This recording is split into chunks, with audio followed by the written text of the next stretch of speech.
My name is Habib Zargarpour. I used to work in visual effects. I went to do real time at EA Microsoft.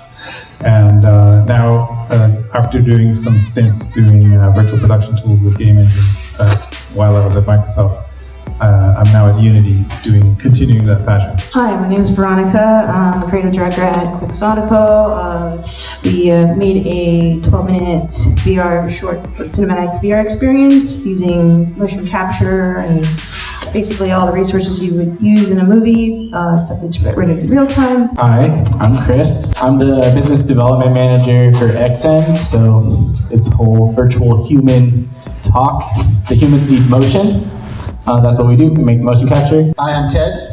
My current role is I'm the Futurist at Paramount Pictures. I helped build desktop video with Apple many years ago, and then I helped build a hard drive company that became still the most popular hard drive company for people in our industry, and then I helped build a movie camera that became very popular. My name is Adam Meyer. I'm a real-time supervisor over at a company called Brud. Just recently, I was working at a company called Fox VFX Lab, specializing in virtual production, motion capture, building a lot of software, hardware, tools, etc., all based around animation, film, storytelling in general. John Canning. I am the executive producer of neither film nor television nor commercials over in Digital Domain. Spent a lot of time playing in the digital human, XR field, basically doing visual effects for any other stream that isn't counted by the other three. With the official title of Futurist, not to be confused with Future, but Futurist. I know everybody always gets on you about your title and everything like that. I understand it. So let's go to the next level. I want to know a little bit more about how you search for new innovations. How do you find exactly what's out there in the future? Yeah, it's interesting because I work at a major motion picture studio, Paramount Pictures, right? And I'm their Futurist. And when someone has that as their full-time job, like your full-time job is to constantly be exploring new things, looking at new technologies, new approaches to entertainment all the time. That's all I do. Literally, all day, every day. And I give a lot of presentations and speeches. I evangelize a lot of things. I'm kind of like this 16-year-old boy trapped in like the midst of his body. That's not a bad thing. So they asked me to give a lot of presentations and stuff. That's what we did here tonight. When you get to do it all the time, just like anything, you get good at it, right? You build up expertise and you build your instincts on this might be interesting, this might be valuable. And what I like to say, like I was at Variety, I had this thing this week and it was like this award thing, which was very humbling to I heard about. Congratulations on that, by the way. Thank you. Don't always be humble. Sometimes you got to prop yourself up on that. Good. So I'll just say thank you. But what was interesting for this reference was, as part of my speech, I said, look, here's the real truth about this. When I go into things, I can tell you for almost 100% assurity, I'm never the smartest person in the room, but I'm always the most curious person in the room. I'm the one that's kind of not afraid to go, that might be interesting. We might be able to use that. And curiosity is always a spearhead of new innovation, right? Correct. And a lot of people are just afraid to try something new. But my whole life has always been about trying something new. Now that you're out there searching, exploring what's out there in the future, what are some companies or some new technologies that you've seen that you found most interesting, whether it could be in the VR world or it could be in other areas of tech? I explore a lot about next-gen media as it relates to what we call breaking out of the frame, right? Like for 100+ years, we've always looked at our media experiences with some sort of border when it was something that was pre-recorded, right? As opposed to live theater. Eventually you get to the end of the stage, but you sort of watch the stage and things sort of go away, right? We're at a stage now with technology where we can build what I like to call a screenless screen, where we can create the illusion of reality. And today we have to wear it. Tomorrow we might implant it, which is some of the stuff we're looking at. Chips in our brains, or and like a lot of people get terrified, like, well, like you're gonna actually put something in your eye, and I'm like, yeah, but that seems scary right now. But think about how many people have LASIK surgery today, like. The things that 10 years or 10, 15 years ago that we looked at are like, no, there's no way whatever that we do casually every day now, don't even think about it. Spend time in studying fields called photonics or waveguides or laser bent optics or that's right up my science alley right things there. Things that relate to how are you going to create a visual experience that isn't defined by pixels in a border. And there's some core key technologies and companies that are doing this. They're the very large large tech giants, which you all know who they are, tend to be buying these small little companies and embedding them into their worlds. So there are a lot of companies that you would have never heard of that Apple and Google and Microsoft and all these different companies are buying that are going to be the next generation of computing.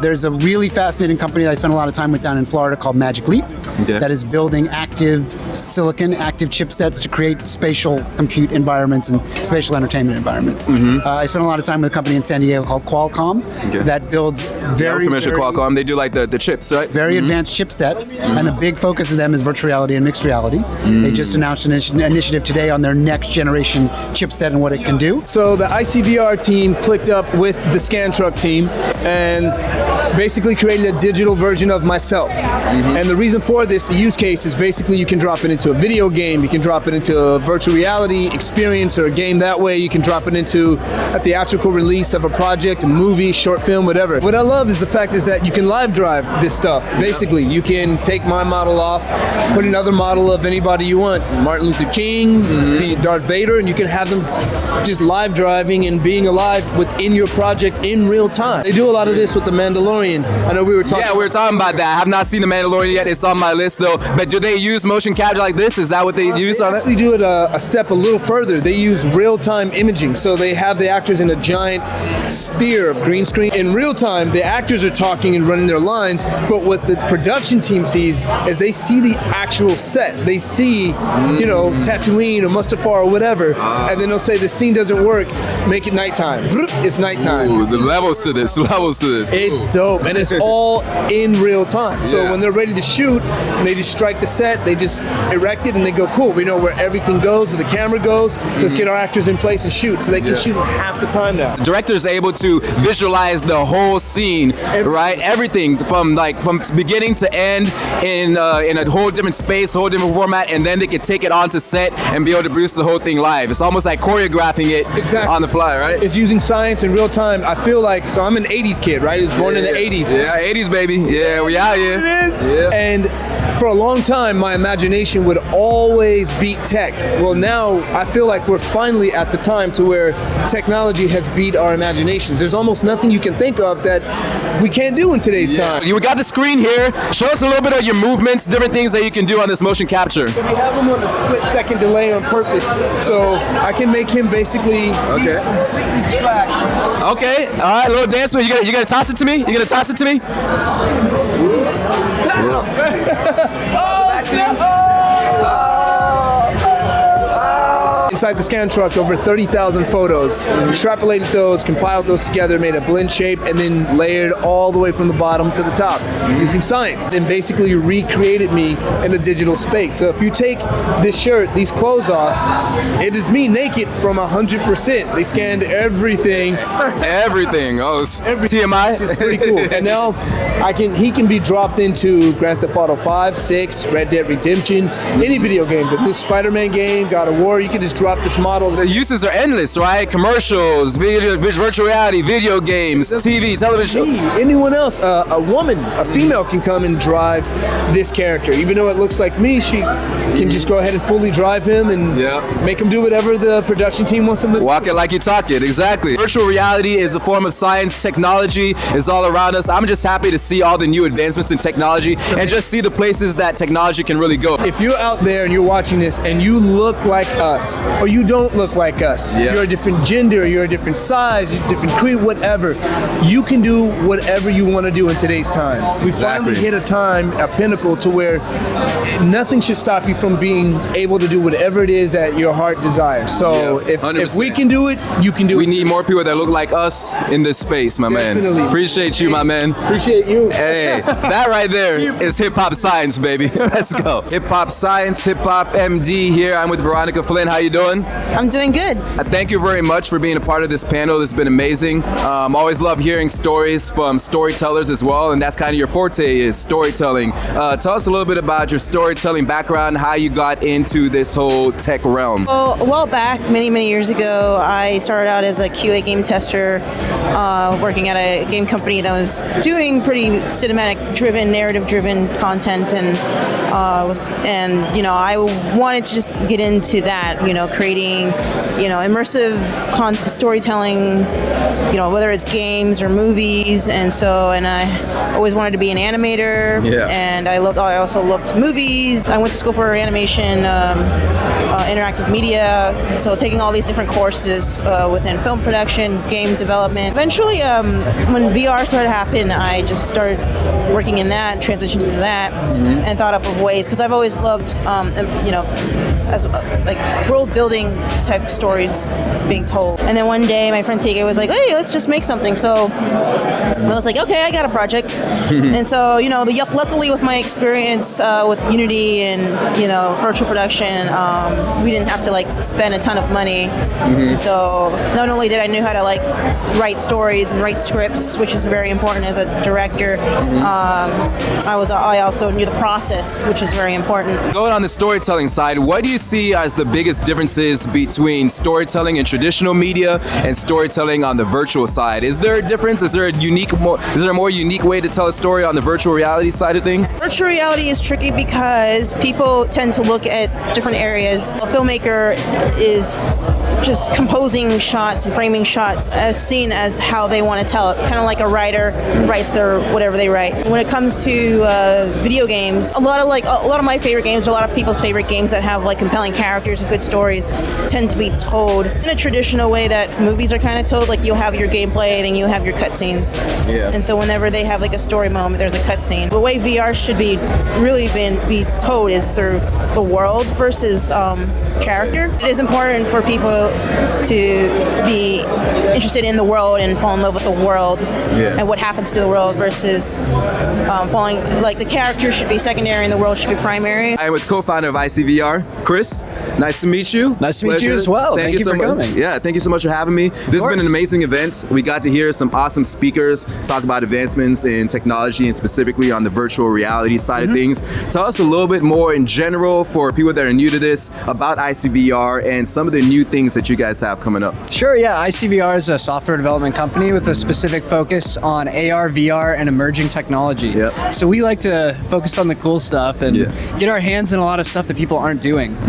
Experiment and figure out what we can do with this technology. And that's one of the reasons we put this event together, is to bring forward some other leaders that are working on things like virtual production, digital humans, and also pushing the envelope. 3D and virtual reality has been around for a while, right? So people are familiar with it as far as on their phones, but there's a new wave. There's so much more that we can do, so much more that we can explore, even on the human side as far as like helping humanity and different things like that. I saw you guys are doing some advancements in that as far as medical technology and stuff too, right? Yeah, we are. I mean, if you look at things like AR and VR, it's incredibly new when it comes to tech. This is stuff that people have only had their hands on for 3 or 4 years. The technology is there and the content is still growing, and we're just trying to explore every different type of way possible to use that, whether it be medical technology and helping doctors interact with their patients through apps, server infrastructure, and medical-based devices that can measure things about their body and things about how their eyes see and their reaction time and anything like that, and help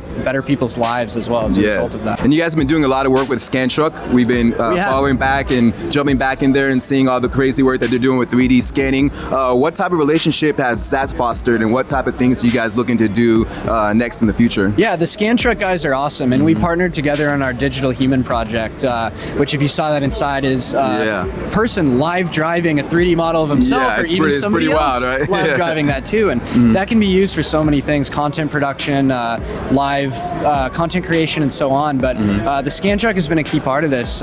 We worked with them to do the scanning and also putting together the pictures into 3D models, and then we created this amazing content, and we're just trying to work with them to push that forward and do more cool stuff with creating digital versions of human characters, which is a big part of what this event was about today. Everybody was talking about storytelling, right? And then also the virtual humans, the 3D humans, the different things that we can do. It's so big, and there's so much that we're still exploring and still learning. What are some of the new things that you guys are exploring right now that people may not know about in the 3D space or virtual reality altogether? There's a lot of people that create and scan 3D models. Yep. Right? And it's something that has been in the movie industry for a while, and entertainment industry, and all the other speakers that we heard from today. But one of the things that we're really focused on as well at ICVR is content creation. Once you have this 3D model, once you have these animations, what can you do with it? Basically, we're trying to take our character and make it as real as possible in virtual reality, where you can actually shake his hand and interact with him and point at things around the room, and he'll react to that. So it's kind of the sky is the limit in terms of where we can go with that. I'm here with my new friends in this fantastic space. I got my boy Jiggs. I love the name, by the way. Vlad, my man. Appreciate you having me. Okay. We are right now in the Scan Truck. This is absolutely amazing. I want you guys to tell us a little bit about how you designed this amazing space and some of the new innovations that you guys are working on. So we built this thing in my garage. We have 210 DSLR cameras. Each camera has its own Raspberry Pi mini computer, which speaks through Ethernet cable to our master computers, which we designed a user interface with Touch Designer that's customized with our Arduino, our lighting grid, so we can take all 210 images perfectly in sync. We get 100 million polygons of information per scan. 100 million polygons? 100 million polygons. That's a lot of polygons. Okay. It's so many polygons, most computers can't handle it. So we have to take it down to 20 or 30 million polygons. We have fun because we're in a spaceship. We show up on set, we can go anywhere, capture people. We like to have vibes with it. Yes, this is great vibes in here. This whole event has been chill vibes. Not so much like a doctor's visit experience when you're getting 3D scanned, which can be a little awkward, and more have a vibey experience. The process we use is called photogrammetry, which means that we take still photographs. Obviously, we take a lot of them. We take a photo from every 210, right? That's a lot of footage to sift through. Essentially, once we got the data, we download it onto our computer, and then we're able to take those two-dimensional photographs and reconstruct a 3D model. It starts with a point cloud, then it goes into the mesh, then we texture it, and get this, because we got 24 megapixel cameras. We're able to get the super clean detail on the face and the pore detail, so it's like when we finish with the model, it looks hyper realistic. Now this is all like past 4K, 8K status, like you're on that level. 16K. Our textures are 16K. There's levels to this. 16K. We polygons on polygons, 16K. We ain't playing games out here. This is for real. This technology has been around for quite some time, but now it's becoming a staple in visual effects post-production. So we get hired to work on a lot of feature films. We do digital doubles. So an actor will come from set, will pull up right next to the stage. They'll come from set. They'll get in the truck, bam, we get scanned. It takes about like 15 minutes to get an A pose. Maybe we'll do a couple of facial expressions. And then the actor is back out and onto set and doing their thing. So we, as a scan truck, we provide that mobile convenience. Everything's all about innovating and being different. You said that this technology has been around for years. We've all seen, 3D scanning, and we're all familiar with that. But you guys took it to the next level. You have a mobile facility. You're able to go on site to places. You're able to go on set, be able to work with actors, be able to take this huge vessel anywhere you want to go to, and be able to make it convenient for anybody that's going through anything. So tell us a little bit of what new projects are you guys looking forward to working on, and where do you see the next step in innovation with this 3D scanning going? Exciting stuff that we've been working on recently. We did a project with Will Smith. And I saw that. He was in here, did this whole 3D scanning in this space. Standing right here where you standing right now. Will Smith. His energy was amazing. He was scanned again multiple times for his recent film, Gemini Man, because they did a whole... Which was groundbreaking. After that process, he then reached out to us and said, hey, I want my own DigiDouble. I want to do a bunch of crazy shit with it. So we worked with Westbrook, which is his production company. We scanned him. They've worked with a bunch of high-level VFX artists, and they're creating all these animations with it. I'm personally so excited to see what people like Will Smith and other people who want to, explore the territories of the unknown with their digital likeness and see what kind of content they can create with it. 2020 is like on the horizon, right? It's a new year, new innovations, everything's sprouting up, coming up. What are some new technologies that you see that are out there that you maybe would like to incorporate or maybe would like to infuse what you guys are doing here with the 3D scanning truck? First it was print, then it was photography, then it was the moving picture, which is which is film, and 3D is taking us to that next level. Now there were so many limitations as far as what can you do with the 3D model, right? You can go and you can watch it on the screen. That's one thing. You got like all the animated cartoons. Now we have the 3D glasses, right? So you put them on and you're like so immersed in the world. But that's still only limited. So what's happening now is 3D medium is becoming more and more accessible to people. You got Facebook, you got Amazon, everybody's incorporating 3D assets into their platforms. Exactly. So we're gonna see a lot more 3D is gonna become kind of like the medium of the future. Once we have a coffee table in every living room that you can bring up your, Picard and friggin' rotate them around and freeze frame your favorite scene and watch it from the backside or do this or do that. Then you're there, and I really do think that's on the frontier. And some of the people we've been talking to that are interested in art technology in general are talking about those types of methods of deploying the content. Where do you guys see this as far as musical applications? Because I know now we have hip hop artists like Post Malone. He just did a whole virtual reality show where people can go in and that weren't there live on set but can watch it in virtual reality, and it's all filmed and it's all programmed. And more artists are starting to do that now. Do you guys see 3D or virtual reality or other tech components being applied, applications on the music side that you guys have seen or heard about in the world that you guys are in? Absolutely. I mean, we're doing that already. It's about bringing the experience to the masses, you know. And again, like it's all about evolution of media. And what we can do with 3D scanning is we can bring a performance of an artist to your living room. Let me know when you guys get a project with Wu-Tang and you bring all 8 members. I want to make sure I'm here for that event. All right, can we do that? Can you promise me on that one?